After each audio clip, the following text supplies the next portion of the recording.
Hello, my name is Jane Shepard, and I'm the Director of Growth and Strategy for Careers at Udacity. Thanks for joining us for today's information session with our partner, Google.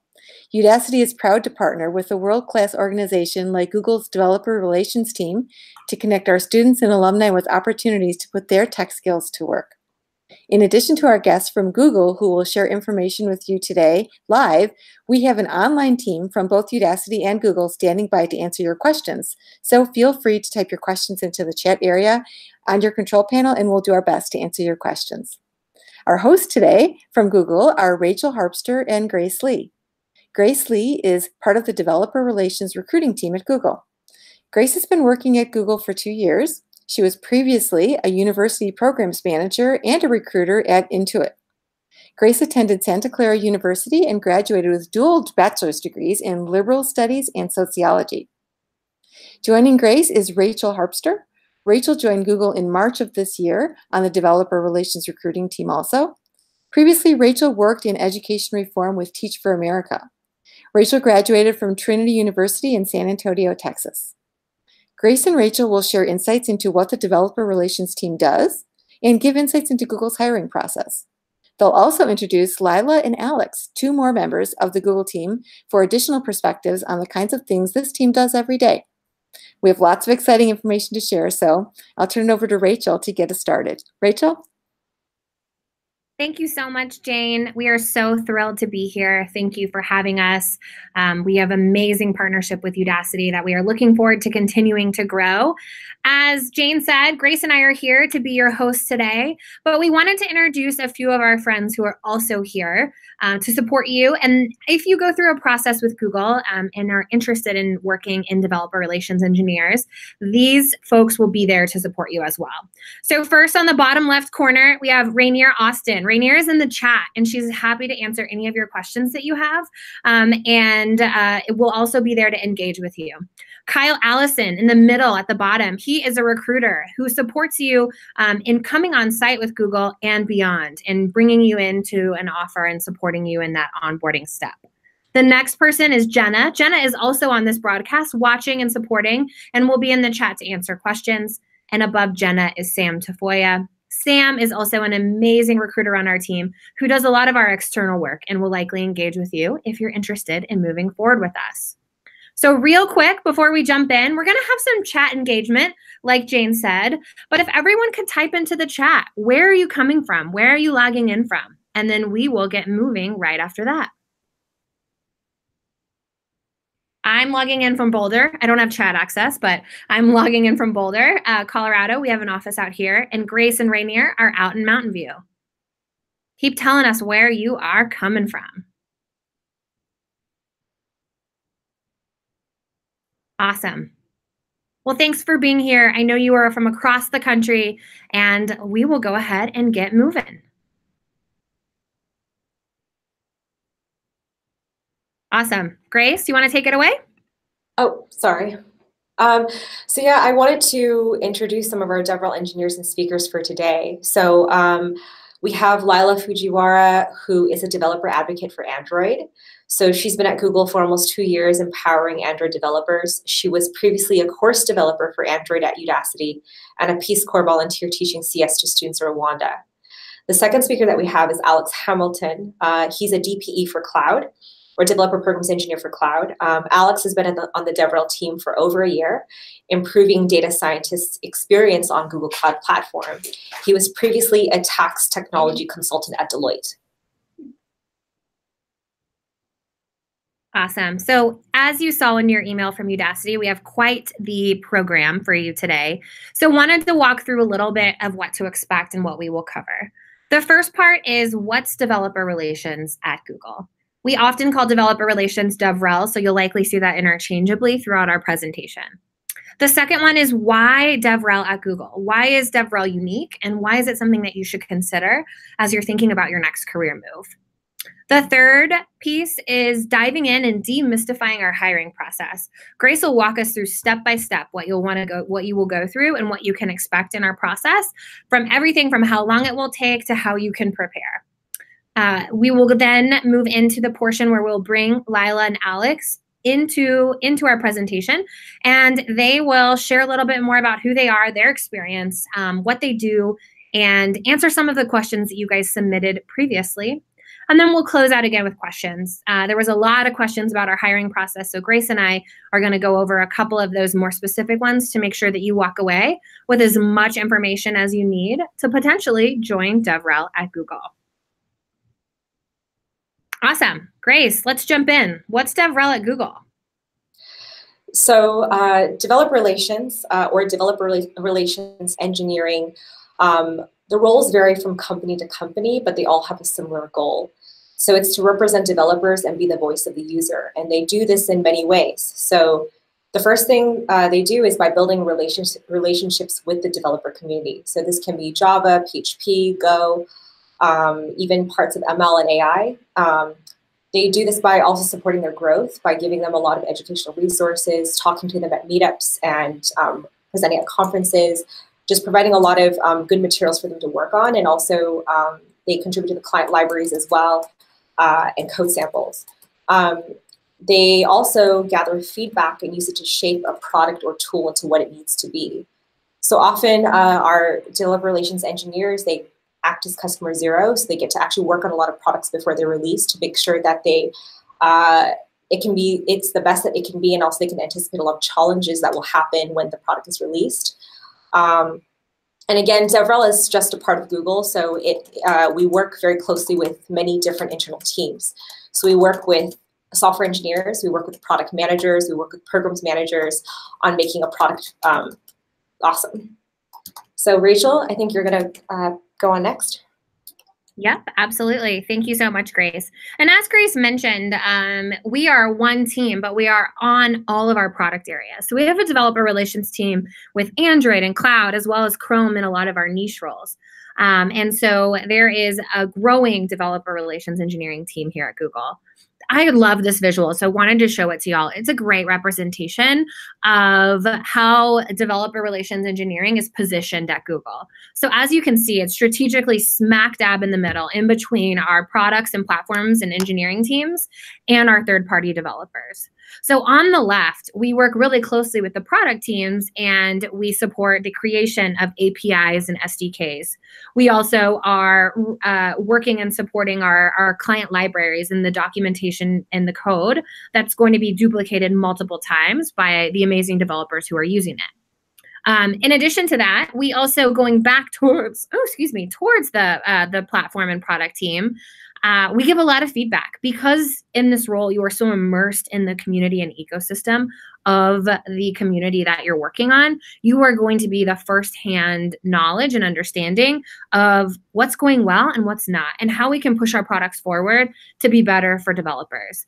So those third-party developers give us the feedback, and then we return it back to the product team and help to impact them to make some change and continue to push our pieces forward. On the other side, can you go back? Sorry. On the other side is the third-party developers. So this team does a lot to inspire and build awareness around our changes and our products.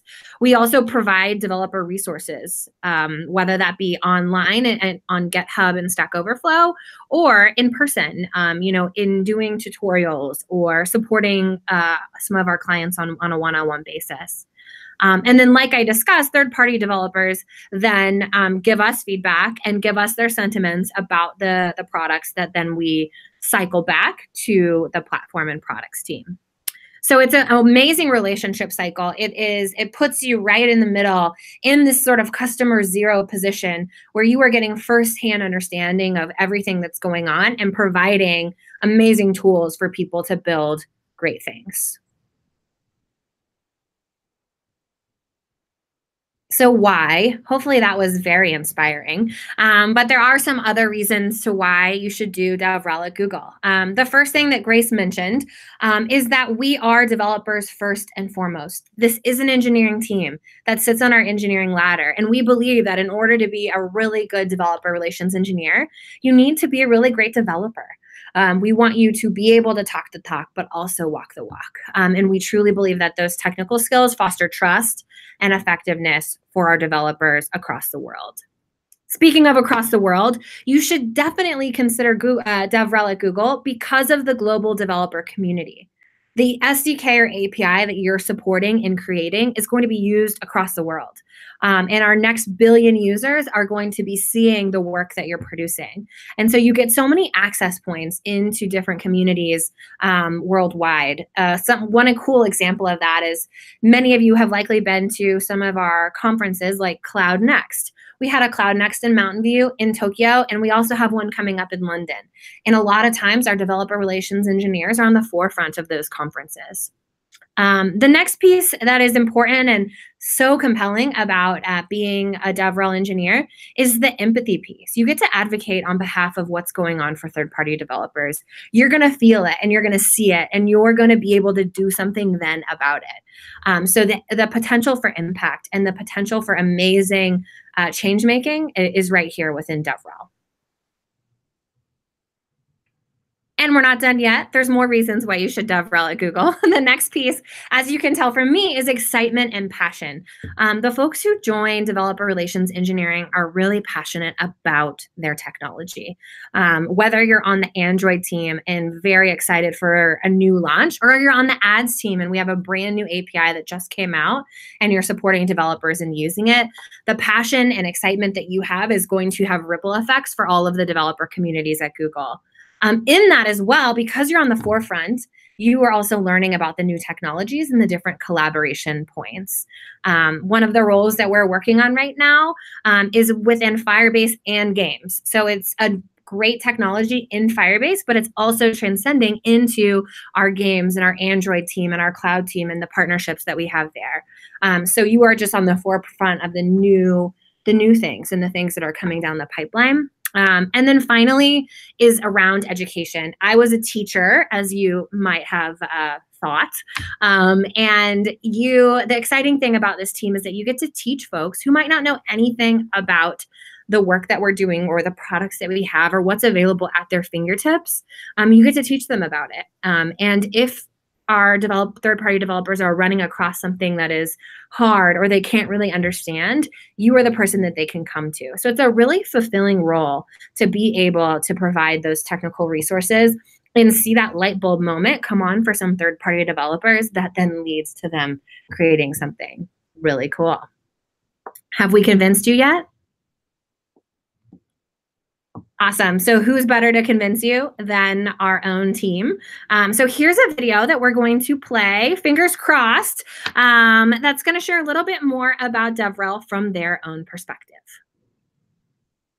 Developer relations is in a unique position because we span across all the product areas. Anywhere where there's a developer product, there's developer relations. We provide knowledge about developers, expertise about what developers find useful, and what the best developer experiences are. It's all about Google as a platform.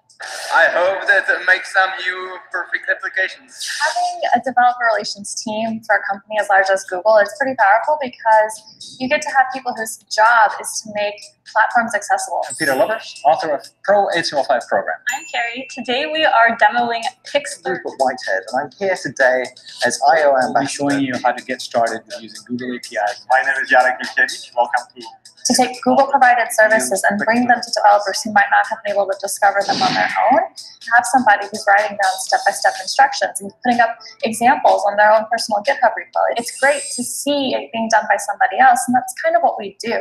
We're the link between Google and any other company or developer that wants to be involved. 60% of my time I spend writing code, and the rest of my time I spend communicating. I write technical documentation. Every now and then I find myself preparing to give a presentation for Google I/O or from even a local meetup. I get paid to go into Stack Overflow and sort of hang out in the Google Plus community and talk to developers. I get to travel to hackathons. I get to put on my own hackathon. If people find bugs in our APIs, it's my job to look at it, try to reproduce it, and take it back to the product. Everyone I've met is so incredibly unique and comes from really diverse backgrounds. But what I have noticed is consistent is that everybody is very strongly technical, with the ability to be clear and coherent. That is what's powerful for DevRel. If you're good at explaining how things work, if you like teaching people how to write code, then developer relations is for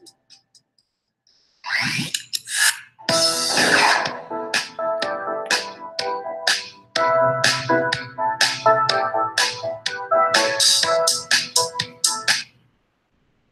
Thanks so much. And I'm so glad it worked. We'll also send that video in our follow-up so you can watch it as many times as you like. I'm going to pass it over to my partner in crime again, Grace, who's going to walk you through a little bit more about demystifying our hiring process. Yeah, so here is a bit of an overview of the hiring process. So there's a lot more detail that goes into it. And I know that there were a couple questions in the feed about the intensity of our interviews and things like that. And I'll do my best to answer the questions and also hopefully address it in this slide. So after this webinar, you'll be given a form or a feedback form to fill out, and they'll ask a lot of questions like where your interests are, your experience, and things like that, your preferred locations. And then after we determine that there's a good match, we'll reach out to you. And then there's something called the initial phone screen, or the IPS, which is specific to recruiters. So the initial phone screen, you'll be connecting with us. You'll share your background, your technical experience, and your interests more in depth. And then we're going to find a role that fits. So this is in regards to experience, expertise, and location. So location is really important because we're not quite like software engineering where it's kind of all over the place in many different cities and locations and offices. We are pretty much based on the West Coast and the East Coast. So for example, Seattle, Boulder, and Mountain View and San Francisco are probably where most of our cloud people sit. We do have an office in New York as well. And then we have many of our other roles are probably in New York and Cambridge. And we have very few remote remote work opportunities. So that's why it's pretty important. So after the initial phone screen, the next critical part is going to be the TPS, or the technical phone interview. So the technical phone interview is a 45-minute technical phone interview with a DevRel engineer. So it's going to be someone within DevRel, but we usually try to align you with someone who's on the team. So you won't get, for example, if you're applying for a partner DA role, you probably will try not to set you up with someone within cloud and things like that. So those are more details that we'll explain to you in the IPS as well. So in the interview, we focus on coding, developer empathy, communication, subject expertise, and team fit. So after the technical phone interview, if results come back positive, then we move on to something called on-site interviews. So an on-site interview is basically a day of in-person interviews with the DevRel Eng team in Mountain View or San Francisco. So our interviews are usually based here in Mountain View or San Francisco. So you'll usually be flying in or just driving in or taking the train. The content of these interviews will be similar to the technical phone interview. So again, coding, developer empathy, communication, subject expertise, and team fit. So the last part is if the feedback comes back from the on-site interviews and it's trending positive, we'll move to something called hiring committee and offer approvals. So hiring committee is something that's really unique to Google. It's a group of unbiased senior DevRel engineers who will review your interview feedback, your references, and resume to determine an overall fit. If the hiring committee moves to hire, then your packet is sent to an executive to get final approvals, and you work with your recruiter on things like compensation, relocation packages, and things like that. So the entire process takes about 6 to 8 weeks. It is a long process, but that's because we want to give you time to prepare. So if you'll be moving forward for the phone interview, we usually give you prep materials. So things like we give you an entire doc. It's pretty packed full of information of resources for you to study with. And we usually give you about 2 or 3 weeks, 2 to 3 weeks after the initial phone screen before the technical phone interview. The 2 to 3 weeks is not prescriptive. We're pretty flexible in regards to how much time you need to prepare. And also there's some time when we need to plan your on-site panel. So your on-site panel, because we do want to give you a good panel, and also we don't have that many interviewers sometimes, the timing may not work out as well as you'd like it to. So that's why it takes about 6 to 8 weeks. Some people do less, some people do more. I've seen all of it. And then I think we'll go back to Rachel with. Great. Awesome. Thanks, Grace. I think it's so important to note that 6 to 8 weeks. Another portion of that is that we also want you to find a good fit with us as a mutual fit that we're finding with you. So you get to connect with, sometimes around 5 to 8 different people on the team. And so when it comes down to you have an offer in your hand, it's an easy choice because you've connected with so many team members and you've really gotten to know overall DevRel with all the interactions you've had. So that's another just really important piece to know. So where can you fit in? What roles are available? That is a great question and something that we want to share a little bit about. We are almost at the end of 2018, as you likely know, but we still have several roles available that I want to highlight. The first one is on our Android team. I'm sure we have some amazing Android engineers on here. I know that the Udacity Nano Degree program for Android is bumping and a really popular nano degree for folks. But we do have availability on our Framework and Studio team, on our Android games team, as well as on the overall developer initiatives team for Android. So not just supporting one certain product area, but supporting the overall developer initiatives for Android. Moving down, we have availability on our AdWords team. And our AdWords team is based out of New York City. And I really love working with our ads team. And I always joke with people that it's the best job security because our ads team makes 80+% of our revenue every year. That's a joke, but totally something to note. There are a few options within ads. We have some developer program engineer roles specifically for APIs in support of our e-commerce partnerships. We have a Spanish language role available for our developers and countries with majority Spanish language speakers. And then we also have an interactive media ads role that will support a lot of our interactive media and digital media that we're doing on our ads platform, as well as in things like Chromecast and things of that nature. Moving up over one, niche roles are very often something that we see at DevRel because we support everything here at Google. And so the one that we're highlighting today is for Google Pay. And that role will be the founding, I guess you can say, of our developer advocacy team in the payments area for Google Pay. So it's a really exciting role. And then the partner team, which supports our partners and it's really on the enterprise side and really just make sure that our partners are able to develop upon our platforms. And so you can see these in a lot of consultant-like fashions.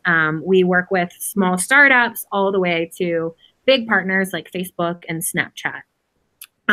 As far as location goes for most of these, Android is mostly based out of our Bay Area. AdWords is mostly based out of New York. The Google Payroll is wanting to be in the Bay Area. As they found the team, they want to have a really strong developer relations core to be able to learn from and develop infrastructure with. And then our partner team is a little bit more flexible, but mostly on the in the Bay Area. Just to nod towards location, I know that's important to many people. So we will also have new roles coming in 2019, right around the corner. A lot of those land in our laps in January and land online in February. So just something to note. I'm sure if you're looking at these 4 options that we're highlighting today, you can see yourself in many of the roles. But if you can't, we can keep an eye on the job board and just know that we will get amazing new roles coming early next year. Passing it back to Grace. Grace is going to walk through a few profiles before we get Lila and Alex on the line. Yeah, so the first person I want to highlight is Tianzi Kai. So she's a DPE for cloud machine learning. So she is a Udacity graduate. I believe she did the Nano Degree program for machine learning. So Tianzi has a background in film and TV and moved into a data analyst role for a few years after college. She transitioned into a data analyst role and started taking online courses in machine learning.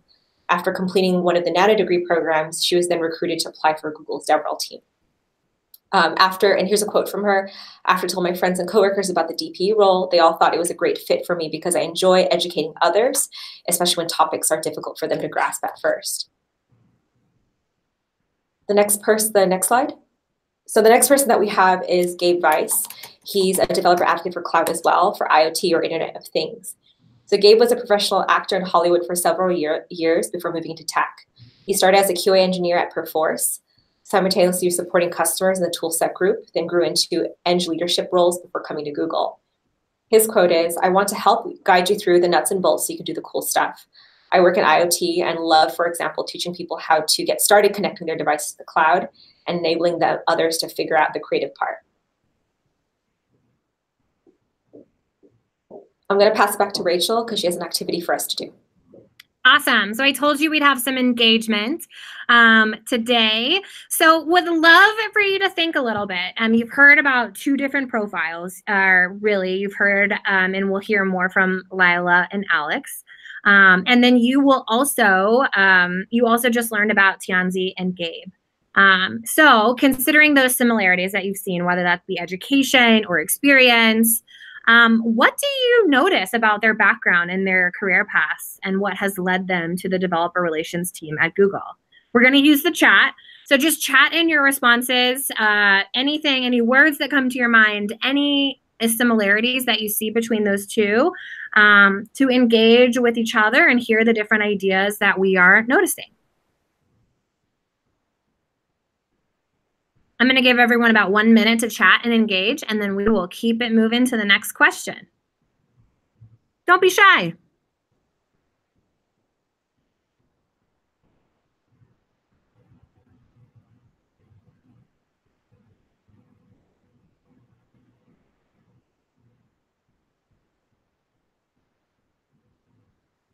Looks like we had one response already about them both being in tech. Someone recognized that they both had a tech background before they started. Awesome.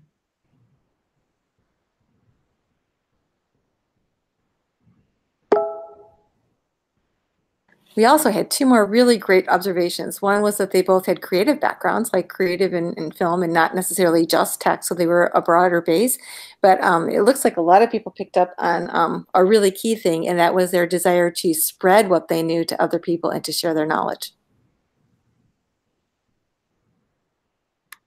Awesome. Diversity of background is really something that you'll see in DevRel. I mean, Lila did the Peace Corps. Alex was in consulting, acting, data science, you name it.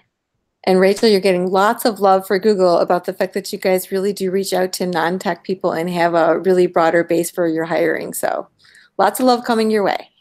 Awesome. Thanks for sharing all those, Jane. And so the second question, which is, our second question, if you could go back, perfect, is does it change your perspective in regards to the experiences of candidates who apply and grow at Google? We'll take another 30 seconds to 1 minute to chat in the chat if you want to let us know what they're saying, Jane, and then we'll move on to our guest speaker.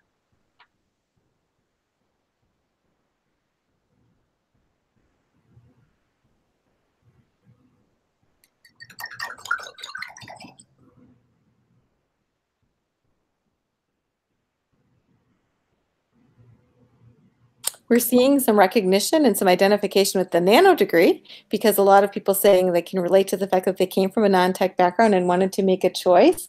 So I think there's a lot of an ability to relate there because of the nano degree program. It's really a good fit for why people come here. And Philman talked about Udacity alumni being a common ground as well. One of them is a Udacity alum, so there's some common ground there as well. Awesome. And Anna, I love this one. Anna said that it makes her feel confident that she can do it too. Seeing that other people have done it gives her the confidence to say, I can do this too. Love it, Anna. Thanks for sharing that. Great. Well, we are about 1 minute ahead, but I see our guest has already joined. So I will jump in. Grace, you want to introduce our guest of honor? I'd love to. So this is Lila Fujiwara. She's a scalable developer advocate for Android. She's got a couple questions already on the slide. So what's the day-to-day for you in the scalable DA role in Android team? What's rewarding about it? And what's your advice on becoming or growing into a developer advocate? Is being a technology evangelist a good start? Hi, everyone. Should I just jump into it then? Yeah, jump right in. Share a little bit more about you. Okay, I'll start by talking a little bit about myself. So I guess the most interesting thing career-wise, so I got a degree in computer science, but after that I went off to teach, and I was actually in the Peace Corps for a number of years, which is a volunteer organization that teaches abroad, usually in communities that would not otherwise have the resources to hire teachers that are sent out there. I taught at a all-girls boarding school. I taught computer science there at a pretty introductory level. And then after that, I joined Udacity. So I know we've got a lot of Udacity students, so maybe I can't see any faces, but maybe some of my students are out there on the call, and worked at Udacity for a number of years on Android content, and then came over to Google, where I'm now a scalable developer advocate. I can talk a little bit more about what that means. And maybe a good way to do that would be to talk about my day-to-day. So scalable, there's a couple of different DevRel positions, I guess, and the sort of goal of scalable developer advocates is that we create material that scales out to the larger world. So it's not, there are partner developer advocates who will work with kind of like the big companies that, like Facebook is making their Android app, and so partner DevRel will work with the engineers at Facebook to make sure that the Facebook Android app is up to par and kind of has all the new Android features and stuff in it. Folks like me work for teaching new developers, anybody that's not, for whatever reason, doesn't have like a direct connection with Google in that capacity. So I'm continuing to work on Udacity content, actually like training, which is my interest, and online content is a lot of what I do.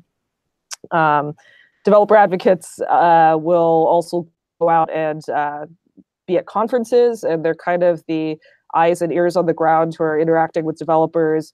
And this is really important to Google because we also have a direct communication to the product teams that make a lot of the stuff that developers use. So everything that we're hearing and the feedback that we get, we can bring it back to the product teams at Google who don't always have the time to be running around the world and attending all these different conferences and meeting with developers. So it's a really, so day-to-day wise, I'm in meetings with different product teams. I am working on training materials. I occasionally will pop in front of a camera. We have studios at Google and make Dev Bites, which is like one of the things that we put out on our YouTube channels, and work on training like Udacity materials. Can I see the questions again on screen? Yeah, I can read them off to you. It looks like we might have lost Karen for a hot second, but I'm sure we'll have it back soon. But the next question is, what's rewarding about it? Well, so I actually had a choice between going off and being an engineer versus coming over to DevRel. And one of the reasons that I decided to do it was, first of all, I think there's like a lot of autonomy with it. At Google, at least, you kind of get to decide the areas that you're passionate about. So I'm doing a lot of work around architecture components, which I find very sort of theoretically interesting. And Android architecture and kind of the different patterns was actually something new that I got to pick up on the job. So that was really exciting. Another thing that's rewarding is like, because I continue to get to do sort of teaching related stuff, I have students all over the world and will occasionally hear from or meet some of those folks at conferences, which is always like a really humbling experience. And I think something that not a lot of folks can say that, I don't know. I occasionally have like really nice people who come up and say, thank you, I watched your courses, which is a very special thing and very rewarding. Yeah, I would say that so kind of the variety, impact on the product. You just have, it's a role with like kind of a lot of power and responsibility, which is at once both terrifying and incredibly rewarding. Awesome. Thanks so much for that. And so the final question is, like, what is your advice on growing into a developer advocate role? And someone said, is a tech evangelist a good step first? But just any overall advice for folks out there. Mm-hmm. Well, and I was looking at some of sort of the slides that folks saw earlier. I don't know if there's like a particular path that any one of us takes. Like I said, I come from a training background, which is actually very different from other folks on the team that I work with. Another rewarding thing is that everybody has like really different paths, I guess, to developer advocacy. If you are in a role like mine as a sort of developer advocate as opposed to like a developer program engineer or technical writer, that tends to be a role where you are traveling more and talking with people more, and you are usually like fairly involved with the conference scene. So I think that if you are interested in that, it's definitely worth it to potentially attend some conferences, look into potentially speaking at conferences. That wasn't the path that I necessarily took, but it is the path that others take. Folks also sometimes have like podcasts or blogs that they maintain before coming to Google, if you're kind of coming into a role like the one that I'm in. But I guess for me, my background was teaching. And I kind of lucked out by being able to get that position at Udacity, because I think that did kind of meld the sort of more scalable part with then also what I've been doing for the past few years, just becoming a better instructor. So yeah, I mean, I think that if you are passionate about the type of stuff that makes you a good developer advocate, like you're really into the technology, you like working with people, hopefully in your free time or as hobbies, or maybe even as part of your job, you will be doing stuff that kind of puts you in those positions and then can let you better sort of position yourself if you come in for an interview. Awesome. And so, Lila, there are a lot of roles available on Android, as you likely know. Any plug you want to make for this group of 400 plus? Oh, gosh. As to why they should consider Android?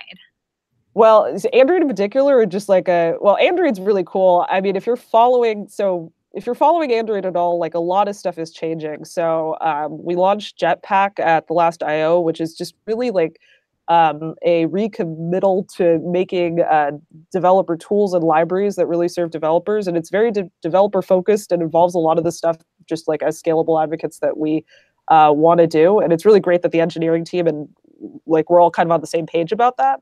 The introduction of Kotlin is really exciting. I don't know whether I should.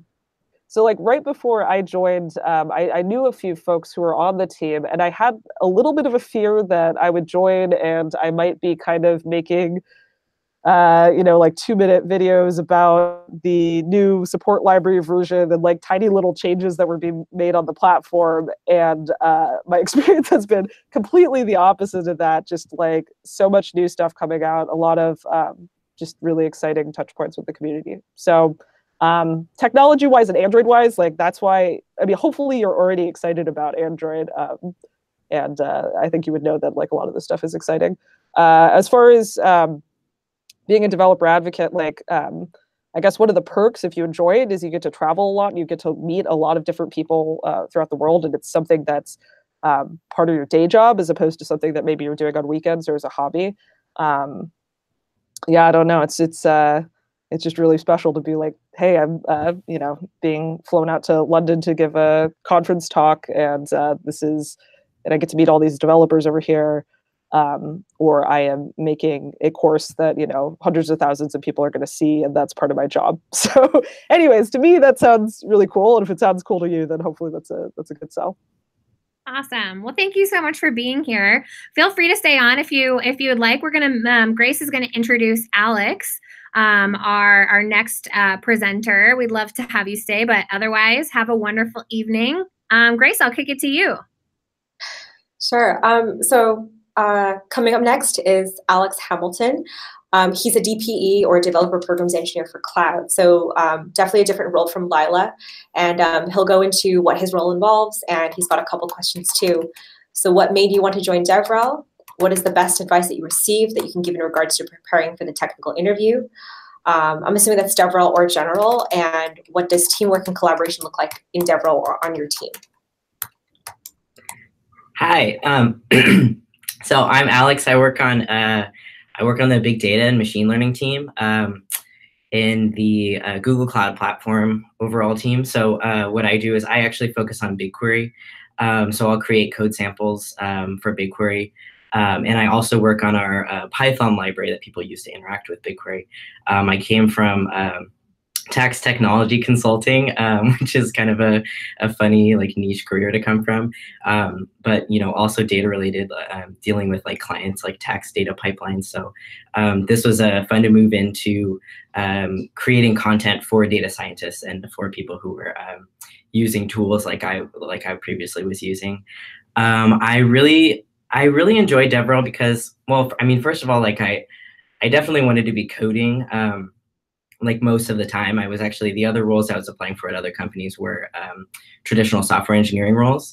And so I definitely wanted to be coding a lot of the time, and which I am able to do now.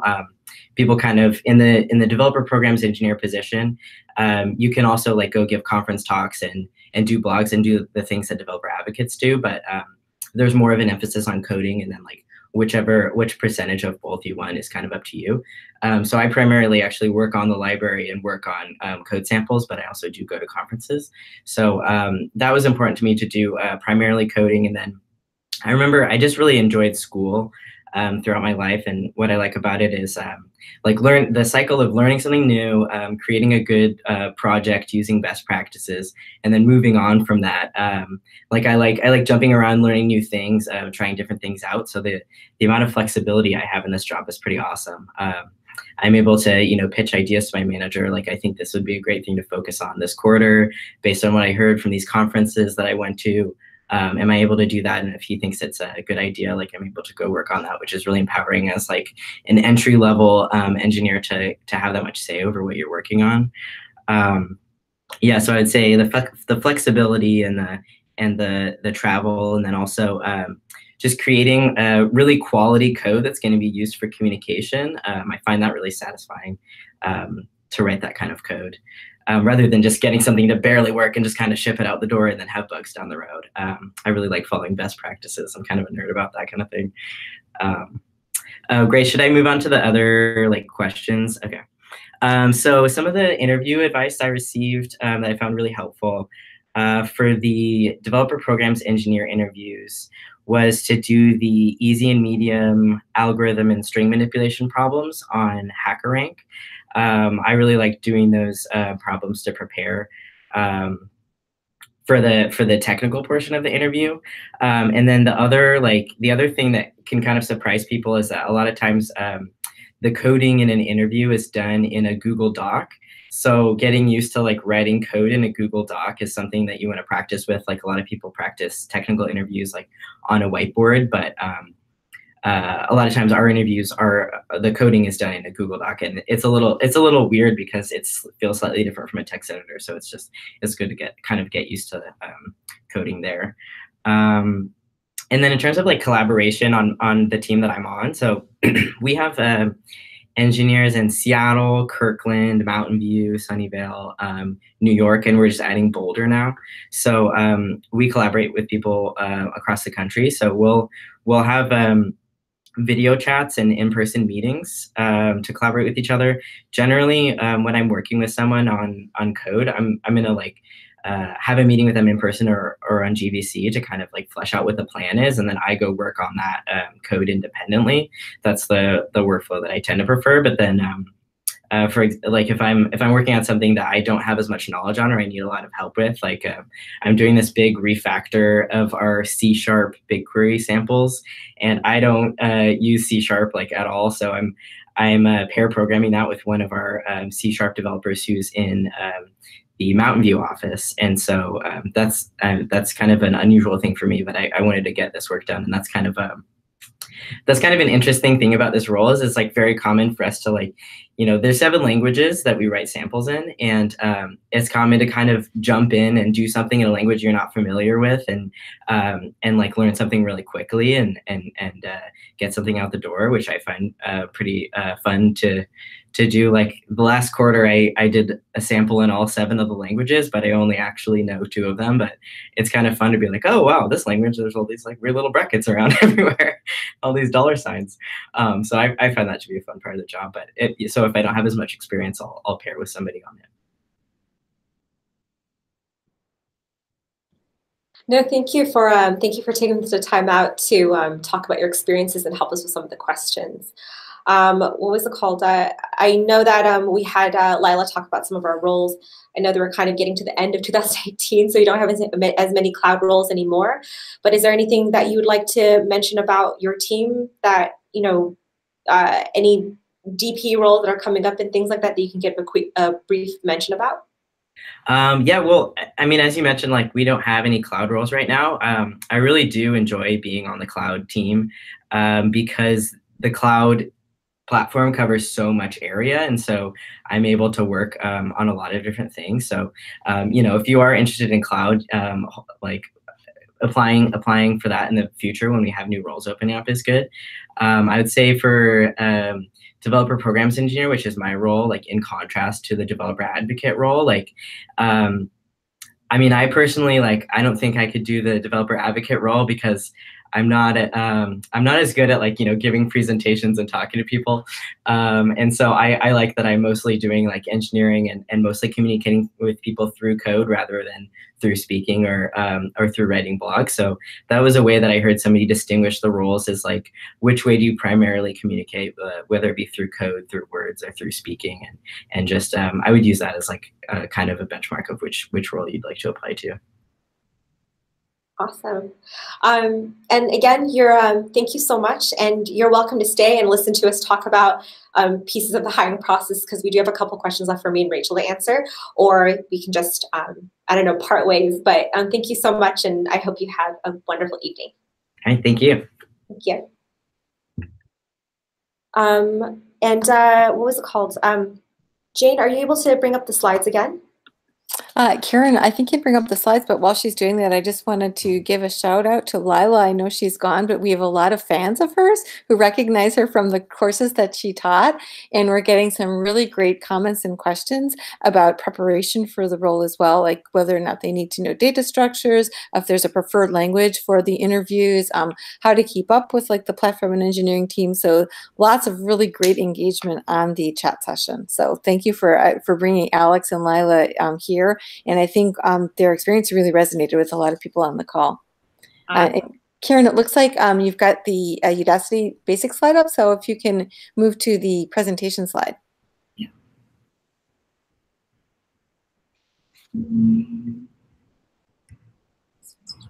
Awesome. Huge thanks to Rainier for manning the chat, I'm sure, or womaning the chat, I should say. She is doing an amazing job, and we really appreciate it.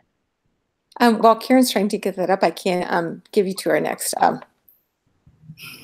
I can fill you in on the next call to action here. I'll try to look it up for you here. We can, yeah, we can. I have it up. It's some questions, so we can go ahead and jump in. There was a big theme of questions that you submitted beforehand, and Grace and I combed through it. Grace made an amazing FAQ with some of the easier to answer questions, but we figured we'd tackle 3 with you all that we heard numerous times. So the first one, I'll kick it to Grace. How should I prepare if I'll be applying to DevRel or technical roles in about 2 years? Let's see. Let me see.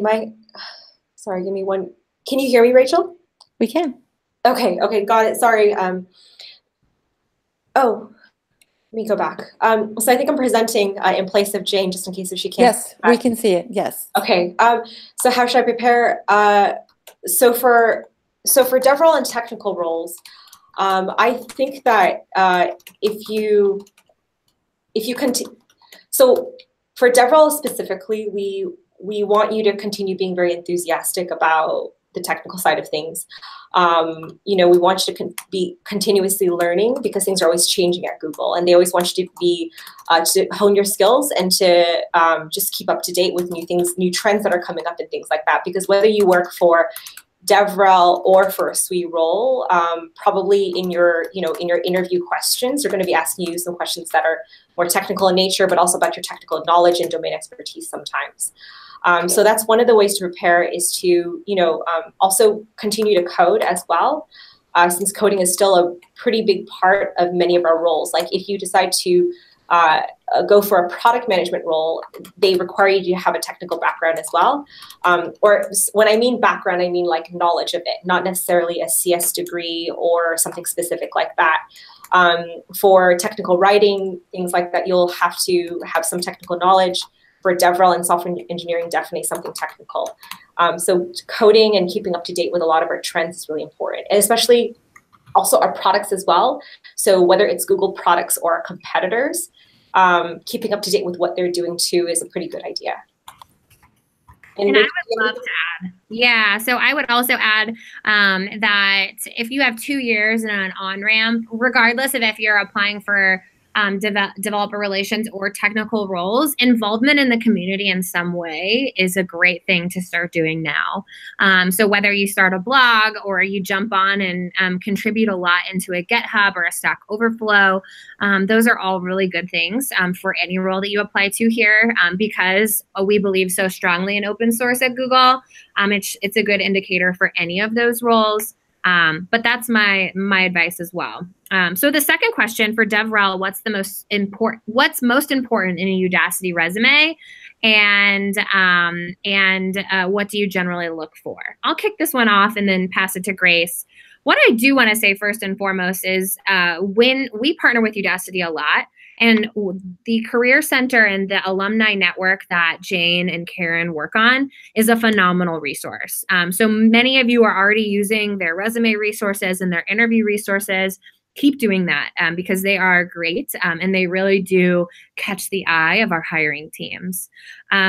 But I would say, in addition to that, we are looking for what you're currently doing in your role, and then also the results of what you're currently doing in your role. So whether you shipped off X amount of code or increased developer participation by X%, showing any sort of result in any way, quantitative or qualitative, is very eye-catching for resumes here at Google. Anything you want to add, Grace?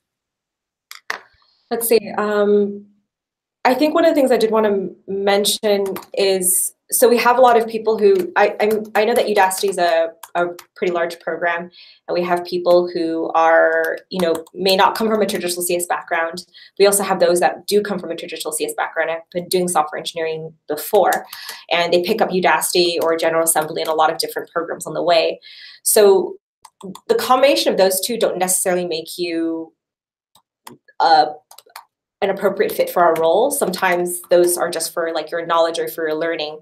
So I think what Rachel touched on before was, contributing a lot to open source projects and helping people on GitHub and Stack Overflow, having your own blog posts and being part of the community. Those are probably things that we do look for. Like if you have publications, and I know publications is a really big word. Usually people who do PhDs and things like that have them, but sometimes people will write things on their own. Any kind of thing that you've authored before, anything like that, that could actually help us at least take a look at your resume or find more interest in it. Because you do get a lot of people who, again, are from SWE backgrounds and they've picked up some of these bootcamp programs and things like that, or intensive training programs. But having the DevRel skills will help you a lot, I think, especially in our interviews, since we do focus quite a lot on developer empathy, again, and domain expertise. Awesome. And then last question, what common challenges do candidates face in technical interviews? So common challenges that candidates face in technical interviews. So this is specific to DevRel because I do not recruit for other roles. So other roles, there's going to be many different challenges. Like for design, it could be something else. For technical writing, definitely something else. So for DevRel in particular, the three things that come up the most are probably, it's the coding, the time management when you're coding, and also empathy. So the coding, I think what was mentioned earlier, it's a little bit different from how SWEs code. And not saying that it's anything very different, it's just that when software engineers code, the user at the very end never gets to really see the code. They see the product at the very end because they're working with all these people like product managers, DevRel people, programs managers to make sure that things are packed well and then they look good, and they work with design as well and things like that. But developer relations, the code is our product because people will see people will go to those client libraries. They'll look up, blog posts. They'll see the documentation you've written. So the code has to be consistent. It has to be readable. It has to be just very clean and good. So I always tell people, imagine as if you're teaching someone else how to write the code. You probably wouldn't write it out just the way that it's in your head. You would write it out in a way that makes sense to them because you'd ask them clarifying questions. You'd ask them kind of what's challenging to you, like how come you don't understand this, or kind of what language are you more familiar with? Are there examples I can provide for you? So it's the clarifying questions that help you a lot with the coding as well. The second part is the time management for coding.